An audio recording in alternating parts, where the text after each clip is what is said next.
Surrender is part of divine worship.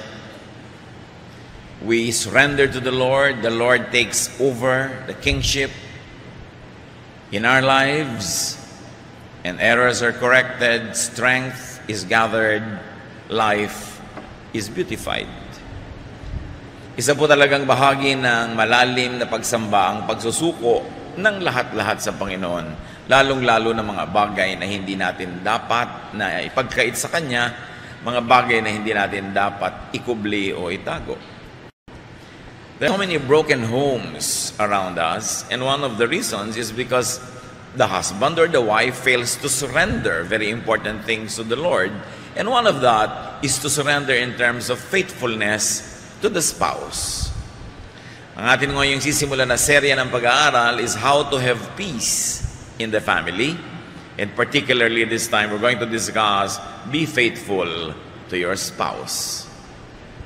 Paano ba nakakaroon ng kapayapaan ng pamilya? Unang-una na dapat matapat ang mag-asawa sa isa't isa. The message is for those who are married and for those who are about to get married, and even those who are unmarried but of course are members of families. Heavenly Father, we thank you that you are our Father and that you are faithful to us, your children. Teach us to be faithful to you and to all the other people that we owe allegiance to. Turuan niyo kami maging matapat sa inyo at sa bawat taong meron kaming pananagutang pagtapatan, lalong-lalo sa mga mag-asawa, magulang at anak, maging sa mga magkakapatid. Turuan niyo po kami paliwanagan, akayin. At ngayon, Panginoon, dinedeklara namin sa iyo ang aming mga kasamaan, kasalanan, pagkukulang. Patawarin niyo po kami. Patawarin niyo kami sa pagsuway sa iyong kalooban. Patawarin niyo kami sa mga pagkukulang namin sa inyo. Punuan niyo po kami ng iyong kabanalan, ng iyong kabaitan. At ngayon, payapain niyo po ang aming loob, palakasin ang aming katawan, patalasin ang aming isip. At nang sa gayon, maunawa namin ang pagtutuwid, ang mensahe ninyo para sa aming lahat. Teach us, Father, we ask you to be the speaker, lead us unto greater godliness. In the name of Jesus, your Son, we pray with thanksgiving. Amen. Pagtatapat ng mag-asawa sa isa't isa, faithfulness to your spouse. The couple is the basic component of the family. Sila ang talagang basic unit. Pag merong mag-asawa, nagsisimula ang isang pamilya. Dahil sa mag-asawa, nagsisimula o kaya nawawasak din ang pamilya. A united couple means a very strong family. Pag ang mag-asawa po ay nagkakaisa, kahit na naman ang dumating na dagok ng buhay, mga pagsubok, nananatiling buo ang pamilya. Pero kung ang mag-asawa na mismo ang hindi nagkakasundo, kung sila na mismo ang nagkakagulot, naghihiwalay, talagang nawawasak ang pamilya. And one of the reasons why many couples become an uncouple, may nagsabi po sa akin isang kaibigan ko noon, uncouple kami ngayon kasi hindi sila magkasama. Yung pala hindi sila mag-asawa sa trato ng mga panahon na yon, may mga dahilan. Iba't iba. Pero ang pinakamadalas at pinakamasidhi, adultery. Unfaithfulness is the number one destroyer of marriage. It is probably the singularly most potent poison in marriage. Maraming mga pagsubok sa isang pamilya na pagdadaanan niyan, nalalampasan, ang pinakamahirap lampasan is adultery. Pagtataksil ng isa doon sa kanyang kabiyak. That's why faithfulness in marriage is all important. Kaya isinama yan sa mga utos ng Diyos. Isinama sa mga utos ng pamahalaan. Unfaithfulness is condemned in the Bible. It is also condemned in the laws of many lands, including ours. Ipinagbabawal ng batas ng Diyos ang pangangalon niya, ang pakikiapid, at ganoon din naman ang batas ng ating bansa. Ang sino man na may asawa na at nakikiapid sa iba ay maaaring demanda at pwedeng makulong. Bihirang-bihira lang kasi ang nagdedemanda kasi parang kahihiyan, parang etc., etc. Pero alam nyo, kung talaga gusto ipakulong ang asawa nyo, pag nagtataksil sa inyo, basta meron kayong katunayan, pwede nyo ipakulong.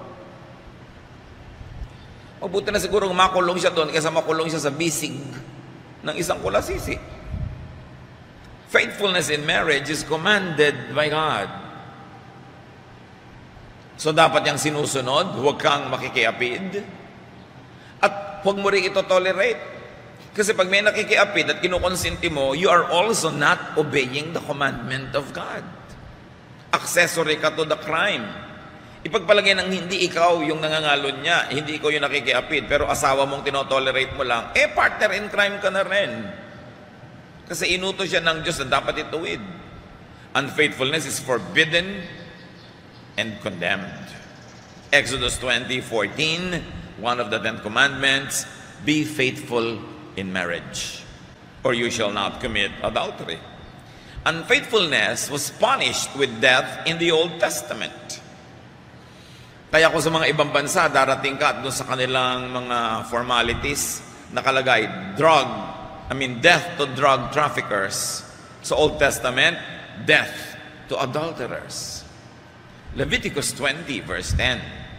If a man commits adultery with another man's wife, with the wife of his neighbor, both the adulterer and the adulteress are to be put to death. Ganon kamuhi ng Panginoon ang pakikiapid na yung babae at lalaki na nahuhuli at napapatunayang nakikiapid ay binabato hanggang mamatay. Kaya lang naiba sa New Testament, yung babae na lang ang natirang babatuhin. Siyempre, the male-dominated society of Israel found a way to get the man out of the trouble, at yung babae na lang ang babatuhin. Kaya nung panahon ng Panginoong Jesus, yung babae na lang ang babatuhin. And the Lord corrected that, effectively lifted discrimination against women, because ang natira na lang ay yung babae. How can adultery be committed by only one person? Pareho yan na kinakamuhian ng Panginoon. Ang Panginoon, lalo-lalo sa Old Testament, isa lang ang standard for both men and women. Hindi double standard. Kaya ikinorek ng Panginoon Maraming ikinorek ang Panginoon, yung babaeng nahuli sa pangangalo niya, pakikiapid ay babatuhin. Sabi niya, yung walang kasalanan mauna. At siyempre yung mga babato, ang dami kalalakihan. Sila ang hindi nakapangahas kasi marami rin silang kasalanan. Malamang na nangangalon niya rin sila. Ngayon, hindi na yan ginagawa. Sa mga ibang bansa, ginagawa pa yan. Mga bansa na ang kanilang constitution ay yung kanilang relihiyon. Women caught in adultery could still be killed. But adulterers kill their families and themselves in many ways. Kahit hindi mo patayin yung adulterer physically, the adulterer can inflict murder upon himself, upon his partner in crime, upon his parents, upon his spouse, his children, and the reputation of his partner in crime. Maraming nadadawit at nadadamay pag merong dalawang taong hindi mag-asawa ay nakikiapid sa isa't isa. Nadadamay yung kani-kanyang mga tunay na asawa, nadadamay yung kani-kanyang mga magulang sa kahihiyan at gulo, nadadamay ang kanilang mga anak kung may anak na, nadadamay yung mga kapatid, nadadamay ang lahat. Kaya pananagutan ng mga tao, pati yung kanilang private behavior. Unfaithfulness is destructive to oneself, to one's spouse, to one's children, even to the family of the partner in crime. Pagka merong isang tao that you go to bed with who is not your spouse, you rob that person's partner. Nagnanakaw ka. Proverbs 6:32, but if you go to bed with another man's wife, you will destroy yourself by your own stupidity. And the Bible is very clear in language here. Committing adultery is called stupidity. It could lead to violent deaths. Ilan yung napatay dahil nahuli sa akto? Kawawa naman yung asawang nakahuli na nagdilim ang paningin at nakapatay pa siya patong nakulong. Doubly unfair. It could lead to very violent and painful splits. And then, at the least, it could lead to a very maddening double and secret life. Kung hindi man ang wakasan nito ay mapait at bayolenteng kamatayan o mga masasaklap na paghiwa-hiwalay, ang uuwian nito ay nakakabaliw na pagkukubli, pagtatago habang buhay. Yung meron kang pre-Valentine date, meron kang Valentine date at may post-Valentine date at kailangan din sila magkita-kita. Hebrews 13:4, God will punish anyone who is immoral or unfaithful in marriage. Kung sinabi yan ng Biblia, therefore totoo yan. So yung mga ibang nag-iisip, bakit ako hindi naman ako napaparusahan? Akala mo lang yun. Unfaithfulness in marriage is always punished, whether you notice or not.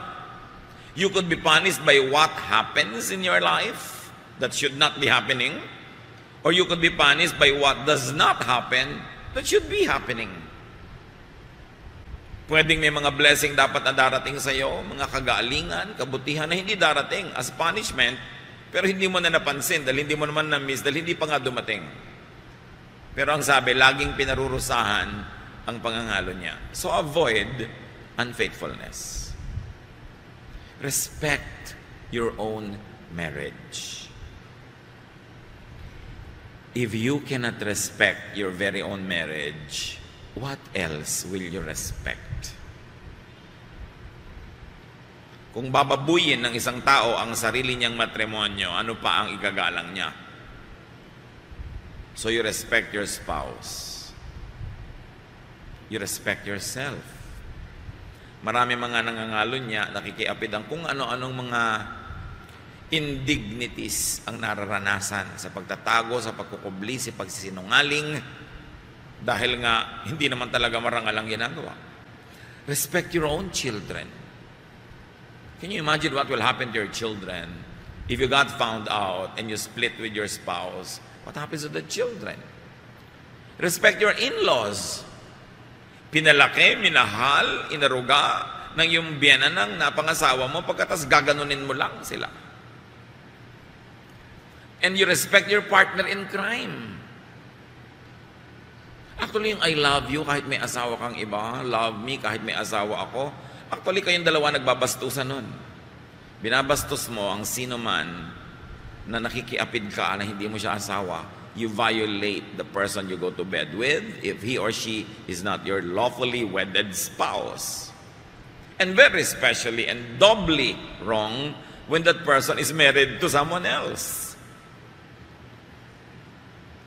Pagka sinasabi mong mahal kasi kita kasi hindi kita maiwasan, may asawa ako, single ka, pero mahal kita, hindi kita maiwasan. Hindi totoo yun.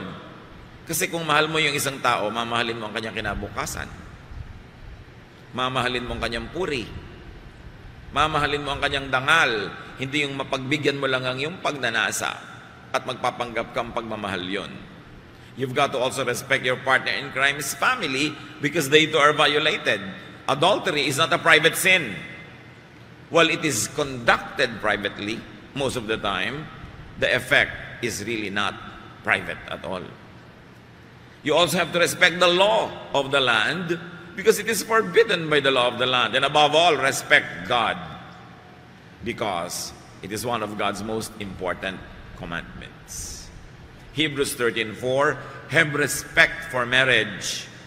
Always be faithful to your partner.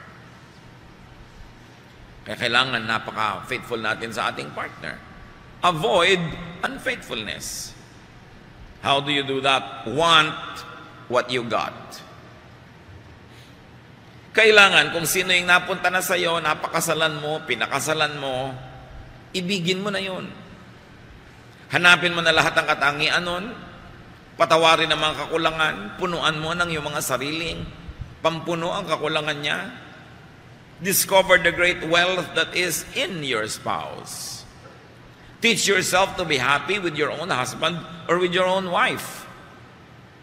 Pag meron kang discontentment, unhappiness, patayin mo yun. Kasi kung hindi, yun ang mananaig, ikaw ang papatayin nun. Pag nagkaroon ka ng paghanga, pagnanais, pagnanasa sa asawa ng iba o sa hindi mo asawa, tigilan mo. Kasi pag in-entertain mo ng in-entertain yan, lalaki ng lalaki, parang puno, dinidilig, binilagyan ng pataba, Hindi natural, mamumunga. At anong bunga niyan? Pagkakasala. Proverbs 5:18, be happy with your wife, with the wife you married when you were young. So kahit hanggang tumanda ka na, be happy with the wife you married when you were young. Be happy with the husband you married when you were young. Teach, train, and if you need to do so, retrain yourself to always love your spouse. Satisfy your partner and yourself within your marriage. Satisfy each other spiritually, socially, emotionally, and very crucially, physically. Ang tao ay nilikha ng Diyos na sexual beings, kaya may kasal, may matrimonyo. 1 Corinthians 7:8-9. Here is my advice for people who have never been married and for widows. You should stay single just as I am. Yun ay opinion ni Paul, hindi yung doktrina. Opinion lang. But if you don't have enough self-control, eto na ngayon ang doctrine, then go ahead and get married. After all, it is better to marry than to burn with desire. Sabi ni Paul, sa dami ng problema sa mundo, mas mabuti pa nga, katulad ko na lang kayo, single forever. Pero sabi yung ganun, kung naglalagablab kayo sa pagnanasa, mag-asawa kayo para hindi kayo magkasala. Mabuti naman mag-asawa kaysa sa mag-apoy kayo. Diba? Sa mga pagnanasa na hindi nyo malaman kung kanino ibabaling. So in marriage, it is perfectly all right to burn with desire and to be passionate. Basta yung kabiyak mo ang object. Ito ang point. Kaya ka nga binigyan na ng Diyos ng asawa para doon mo na ibunton ang lahat ng lagnat, sinat at tipos mo sa buhay. Lahat ng pagnanasa, pagkagusto, lahat ng mga kati sa buhay, doon mo nakamutin sa loob ng marriage. Kaya ka may asawa. It is perfectly honorable. It is not an embarrassing thing to discuss. What is embarrassing is what the world now has glamorized, having an affair. Dapat lahat yan nagaganap. Kaya naman sa mag-asawa na, huwag na kayong masyadong maarte. Lalo pag na-born again at nagbasa ng Bible, kung ano-ano mga pinagtatanong, Pastor, pwede po kaming magganito mag-asawa. Pwede. Bahala kayo hanggang magkahulog-hulog kayo ng bintana. Kasi kasal naman kayo. Sa harap ng Diyos, sa harap ng langit. Anong tatanong-tanong pa kayo? Religiosity is meant to beautify your life, not to take away the pleasures that are allowed in marriage. Kaya kung mas may asawa kayo, tapos kayo ay nagbabasa ng Biblia, committed to the Lord, mas passionate kayo dapat. Diba? Mas expressive, mas romantic. Don't let your spirituality spoil the beauty allowed within marriage. In marriage, sex is a sacred ministry. Yun ang tinatawag na talagang pwede kayo maging comfort woman o comfort man. That is honorable. 1 Corinthians 7:5. So don't refuse sex to each other unless you agree not to have sex for a little while in order to spend time in prayer. Then Satan won't be able to tempt you because of your lack of self-control. Yan ang ganda ng contemporary English version. It calls sex, sex. Period. And what is embarrassing about that, so long as it is done in the proper forum? You should not blush when you see these words or hear these words. But what is important is 1 Corinthians 7:5 says, it is your duty to make yourself available to your spouse. Huwag mo daw tatanggihan ang iyong asawa. Pwede mo lang tanggihan sa isang maikling panahon na pareho kayo nagkasundo. No, sige, abstain muna tayo dahil magpe-prayer and fasting tayo. Pero sabi niyo, patapos doon, magbalikan kayo sa piling ng isa't isa. Dahil pag hindi, baka kayo tuksohin ni Satanas. At humanap kayo ng kasiyahan sa kandungan ng iba.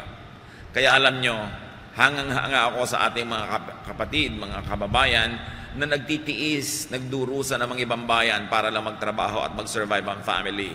But long-term, working abroad is not good for marriage. The policy of government to export people, to alleviate our sufferings, to to provide work that cannot be provided by our corrupt system is not a good policy. So dapat ang mag-asawa, kung nagkakasundo man kayo ng isa ay mangingibang bayan, sandali lang, huwag masyadong tagalan. Ang pinakamainam kung ang buong pamilya, bit-bit, ang asawa at pati mga anak. Pero ibig sabihin, may mga high-paying jobs na yon. Gaano karaming mag-asawa ang nakikita lang once a year or once in 2 years? At kung asawa may nagpunta sa Japan at naging bilog o overstaying, 15 taon walang uwian. Para lang sa pamilya. Can you imagine yung mga pagdurusang dinaranas sa mga mag-asawa? Paano ngayon? Lalong-lalo kung kayo mga kabataan pa at mabilis magsiklab ang mga nag-aapoy ng mga pagnanasa. Saan mo ngayon ibubunton? Yan ang hindi na ifa-factor ng gobyerno natin sa kanyang policy to export people. We pay a very high social cost, not to mention a very high moral cost, when husband and wives are not able to be in one bed every night together. But going back to the teachings of 1 Corinthians 7:5, get satisfaction from your own partner. At ito idiin ninyo sa inyong mga isip, mga kapatid. Kung magkakasundo kayo mag-asawa ng isa'y lalayo mangingibang bayan para magtrabaho for the sake of the family, magsasakripisyo, kasama sa sakripisyo that you will abstain from any passionate experience. Pwede bang may magtatanong sa akin, Pastor, pwede po bang mag-cyber romance kami mag-asawa? Sabi ko, sige, gawin nyo, mabuti niya kaysa wala. O kaya mabuti na yan kaysa gawin pa sa iba. Kailangan you get satisfaction from your own partner. And when you go away, when you cannot be together because one works in a faraway place, it is understood, it is an unwritten contract that both of you will abstain. Para yan yung prolonged prayer and fasting. Because you pray for each other and fast in terms of physical love. Because that's part of the sacrifice. Mga misis na naiwan dito sa Pilipinas, hindi nyo pwede sabihin, naiinip kasi ako. Magdasal ka. Maglingkod ka sa Diyos. Sumama ka lagi sa biyanan mo, suklayan mo siya, i-manicure mo. Anong inip-inip? Umalis ang asawa mo para maghirap, para magtrabaho, mamatay ka man sa inip, di mamatay ka. Pero hindi ka dapat makikikalo niya para lang malibang. Tapos nalilibang-libang, mamaya nahuhulog na yung loob. Yung padala sa'yo na sweldo ng asawa mo, kaparte na, si kumpare, aba, napakalaking kahihiyan yan. Sobrang immoral. Sabi mo sa katabi mo, immoral. Masama. Demonic. Na makikiapid ka sa iba at pati kita ng asawa mo, kasama pa yung partner mo in crime. Ganon din naman yung nasa abroad, ha? Napakaraming mga nasa abroad ngayon, holding hands. Pag pumapasok doon sa airport abroad, pagbalik dito sa Pilipinas, hiwalay na ang kamay kasi mag-iba pala ng asawang uuwian. Hanggang sa aeroplano, holding hands. Tigilan nyo yan. Kung natutukso kayo na maging ganyan, umuwi na lang kayo magdildil ng asin, mamatay sa gutom. Kaysa meron nga kayong konting ginhawa, konting kita, pero ganyan naman. You give satisfaction to your partner. It is a privilege. And at times, when it doesn't seem so, it is a duty. 1 Corinthians 7:4, a wife belongs to her husband instead of to herself. And a husband belongs to his wife instead of to himself. Ang version ng New International, sabi sa 1 Corinthians 7:4, a wife does not have authority over her own body, but yields it to her husband. In the same way, the husband does not have authority over his own body, but yields it to his wife. So when you refuse your spouse, you rob him or her of his or her rightful provenance. Ang katawan daw ng babaeng may asawa ay nasa ilalim na ng otoridad ng kanyang asawa, ang lalaki. At ganon din ang katawan ng lalaking may asawa, ang kanyang katawan ay nasa otoridad ng kanyang asawang babae. So para ipahiram mo ito sa iba ay pagnanakaw doon sa tunay na may otoridad dito. At sinabi, do not refuse. Sabi nga ni Paul, do not refuse except in short moments. At dapat pinag-agrihan nyo yon. Hindi dapat ginagawang pamparusa to refuse. Because you minister to one another. That is the beauty of marriage. Kaya wala nang excuse yung may asawa na tapos maglalaro pa sa ibang kandungan dahil meron ka na talagang binigay para sa iyo. Dapat ang mag-asawa, ang laging gusto, magkasama. After a whole working day, gusto magkita na uli sa gabi. Dapat ganun. Proverbs 5:15, you should be faithful to your wife just as you take water from your own well. And 16, don't be like a stream from which just any woman may drink. And 17, save yourself for your wife and don't have sex with other women.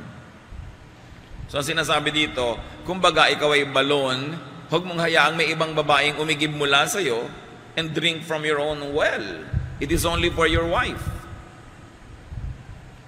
Kaya kung hindi kayo magkasama, nagtitiis, nagtityaga, nagdadamayan. Hindi ka hahanap ng ginhawa outside of your exclusive partnership. Kaya sa mga magkakalayo, sa mga hindi pwedeng magsama agad, ito dapat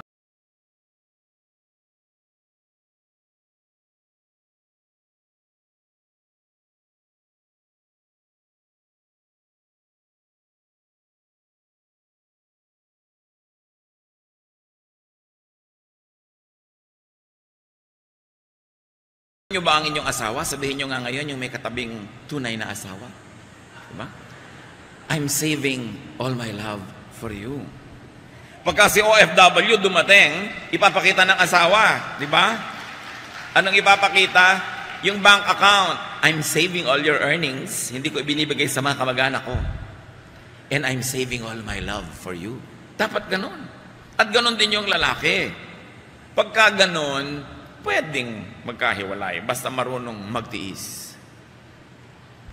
The social and moral cost of separation is not worth it. It's not. Dapat talagang yan ang theme song, I'm saving all my love for you.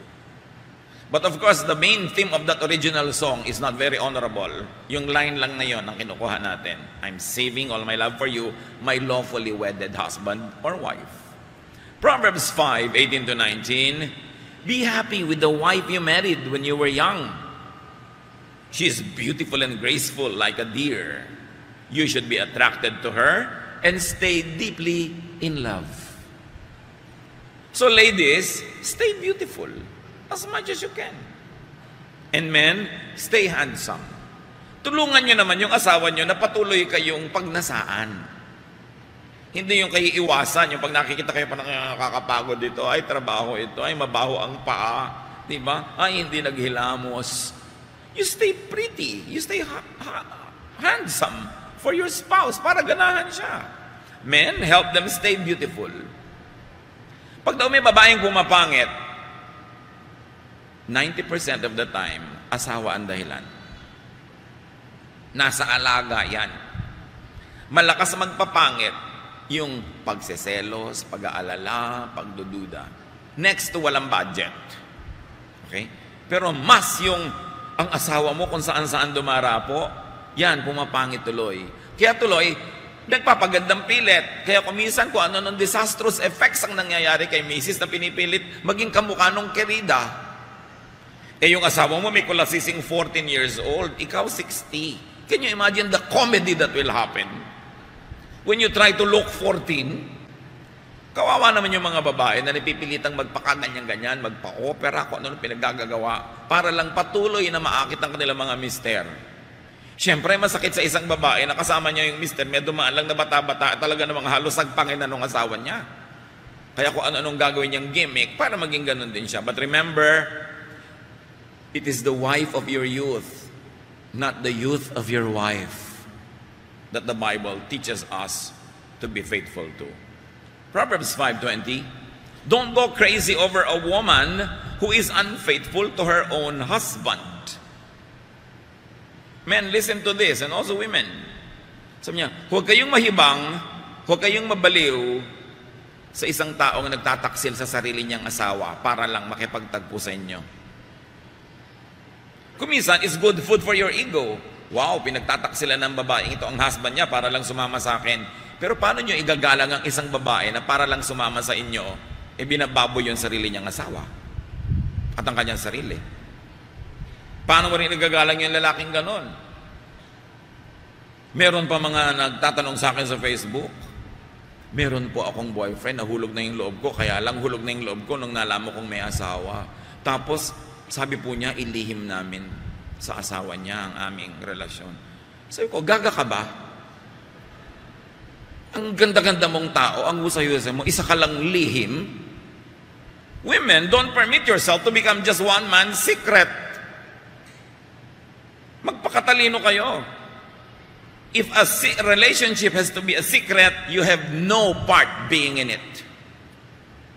You should not be in a secret relationship. You should be in a respectful, dignified relationship.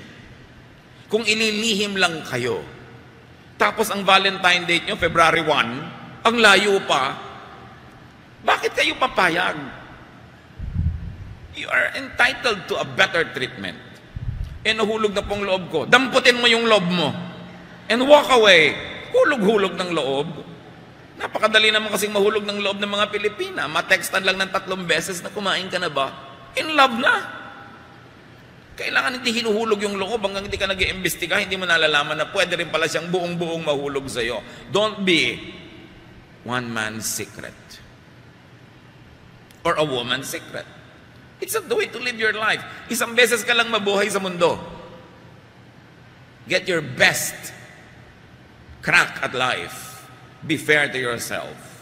Proverbs 5:21-23, the Lord sees everything and He watches us closely. Sinners are trapped and caught by their own evil deeds. They get lost and die because of their foolishness and lack of self-control. So sa mga non-couples, anong relevance nito sa inyo? Family members, get out of the way. Huwag kayong maging sagabal para magmahala ng mag-asawa, para sila mag-romance, para sila maging sweetie-sweetie, lovey-dovey. Mga children, huwag kayong matulog sa kwarto ng inyong mga magulang. Kahit doon lang may aircon, magtiyaga kayo sa electric fan. Mga nanay, sino mga nanay? May see your hands? Pakiting taas. Ayan. Huwag niyong patutulugin ang mga anak niyo sa inyong kwarto kung nandyan na inyong asawa. Nakakaintindihan ba tayo? Sagabal ang mga yan. Mamaya 2:00 ng umaga, dahan-dahan lang kayong kumakaluskos. You criminalize your own love. Alisin niyo sila dyan. Hindi sila kasama sa marriage contract. Kayo lang mag-asawa ang pumirma. Marami kasing mga nanay, minsan tamad na rin na maging comfort women. Ang mga protection nila, yung anak, dyan anak mo, mga anak mo magigising. But actually, siya lang itong tinatamad. Pagka yung inyong asawang lalaki, hindi na makadapo ng buong inam sa inyong higaan dahil maraming mga asungot na mga anak doon, baka sa iba dumapo, although that's not an excuse. So tulungan nyo siyang laging bumalik at dumapo sa inyo kaysa sa iba. Hindi talaga tama na ang mga anak nyo sa inyo natutulog. Ano pa mang excuse ang sabihin nyo. Liban na lang may lagnat, inaalagaan nyo, yan yung for a season, sandali. Pero yung nakapaligid sa inyong para mga sisiw at kayo inahin, di ba? Hindi yan tama sa isang babaeng may asawang kasama sa bahay. Ngayon, kung ang asawa nyo nasa abroad, nasa ibang bayan, malayo, o pwede. Pero anak, nandyan ang daddy nyo, chupi-chupi. Dapat ganun. Mga relatives, give them space and time. Bayaang mapag-isa. Set them free. Send them off. Pagka mayroong mga mag-asawang haggard na sa pag-aalaga ng maliliit na bata, ang daming trabaho, yung mga magulang, biyenan, mga hipag, mga bayaw, pwedeng sabihin, kami muna mag-aalaga ng mga bata. Sige, mamasyal muna kayo, mag-honeymoon muna kayo mga 3 araw kung saan. Kasi dapat muling binabalikan, nire-review, sinasariwa yung passion. It is dangerous when people don't feel passionate anymore because they're too tired. So help the couple find pleasure and satisfaction in each other. And especially in-laws, do not separate a couple. Marami mga dumadaing sa akin, ang pakiramdam daw nila, yung biyena nila, pinaglalayo silang mag-asawa. lalo't kung yung asawa kumikita abroad, gusto daw nung biyenan, siya na lang ang tumanggap ng mga remittance. Sinisiraan yung manugang at laging pinag-aaway yung mag-asawa. Bagamat ang counsel ko, mag-ingat-ingat ka rin na manugang. Baka naman meron talagang nakikita sa iyo yung biyenan mo na hindi maganda. So pareho kayong mag-check, no? Yung biyenan, checkin ang sarili. Yung manugang, checkin din ang sarili. Dahil baka pareho kayong may pagkukulang o mga pananagutan na dapat ituwid. But the rule is, do not separate a couple. Pag may awayan, itulak sila pabalik sa isa't isa. Hindi yung kukonsentihin mo, dito ka na lang sa amin, huwag ka nang bumalik sa kanila. That is not a godly counsel. Unless yung asawa niya, kriminal, yung talagang binubuhusan siya ng kumukulong tubig, pinaplansya siya, number 3 pa naman yung setting ng plansya, sinasaksak siya, tinutulak siya sa hagdan, then that's a different story when the life or well-being of the person is in danger. Pero dapat, kung wala yung mga ganong dangerous elements, lagi ang counsel natin, magbalikan kayo. Go back to each other. So sa mga may asawa, be faithful to your spouse. And help your spouse be faithful to you. Inspire your spouse. And be faithful yourself. Be attractive. Continue to be interesting. Sa mga hindi sila yung may asawa, help the couples around you, especially your family, to be faithful. Pray for them. Encourage, assist, support them to be faithful. Hindi yung mga biyanan, pagka nila yung lalaki, at alam nilang yung lalaking anak nila ay gumagawa ng kung ano-ano mga kaliwas-wasan, kinukonsinte. No. Isa lang ang batas ng Diyos sa babae at sa lalaki. Parehong kinamumuhian ng Diyos ang pagtataksil. So do not tolerate infidelity. Kapatid ka ni kuya na nagkakaroon ng unfaithfulness, do what you can to minister to your kuya at hindi ka magbulag-bulagan o hindi ka maging tulay pa or accessory to the crime. Psalm 1:1, God blesses those people who refuse evil advice and won't follow sinners or join in sneering God. So dapat hindi tayo ang pagmula ng evil advice. Hindi tayo dapat ang maging konsentidor. Lahat tayo may pananagutan para ang pagiging mag-asawa ng isang couple manatiling banal, matibay, at kalugod-lugod. Hindi man kayo yung asawa, may pananagutan tayo dahil tayo may pananagutan sa isa't isa. Suriin niyo po kami aming Diyos. Sa mga mag-asawa, patuloy niyong paalingaw-ngawin ang mga salita niyo, Panginoon, na di nagbabago. Patuloy niyong sariwain sa amin ang pagkamuhi ninyo sa pangangalo niya at pakikiapid. Turuan niyo kaming kamuhian ang kinamumuhian niyo.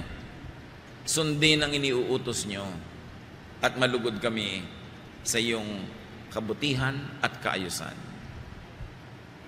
Sa mga hindi naman sangkot sa mag-asawang maaaring magkaroon ng problema, turuan niyo kami maging blessing sa kanila. Hindi curse, hindi mga konsentidor, kundi nagtutuwid at nagbibigay ng puwang sa mag-asawa para lalong gumanda ang kanilang samahan.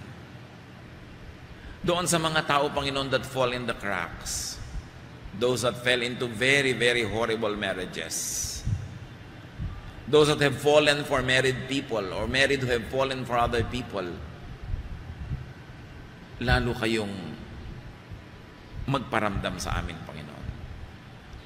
Lalo niyong ipadama ang inyong pagmamahal, ang inyong pag-unawa, pagpapatawad kung kailangan. Subalit turuan niyo kaming ituwid ang aming mga buhay. Sa mga sobrang naging komportable na sa pamumuhay sa kasalanan, muli mo kaming pukawin. Gisingin mo ang aming kabanalan na maaaring nakatulog na dahil pinatulog namin at ayaw namin pakinggan. Ibalik mo ang init ng aming pag-ibig sa iyo, Diyos. Turuan mo kaming ituwid ang aming mga buhay, maging instrumento kami sa katuwiran ng buhay ng iba. At sa mga mag-asawa, Panginoon, na hindi ito pinoproblema, that those have been specially blessed with very faithful spouses. Sa mga mag-asawa, Panginoon, na patuloy na interesado, nagmamahal at maalab ang pag-ibig sa isa't isa, salamat po. Turuan mo ang mga mag-asawang ito na magpasalamat sa iyo ng lubos at sila naman maging instrumento para ma-bless ninyo ibang mag-asawang gumugulo ang buhay. Ang nais mo para sa amin ay kaayusan, kapayapaan, kabanalan. Turuan mo kaming sundin ang iyong mga utos para ang iyong mga pangako matupad sa aming buhay. Pagbulay-bulayan natin sumandali ang ating mga sinariwang mga salita mula sa Biblia. I-apply sa ating buhay at turuan ang ating mga sarili kung paano tayo magmi-minister sa mga may asawa. Lalo't kung kayo yung may asawa. Father, in silence, continue to inspire us. Give us practical wisdom so that all this may be applied in our lives. And we can be blessings either to our spouses or to couples that we can minister to. Sumandali tayong makinig sa mga bulong ng Espiritu ng Diyos.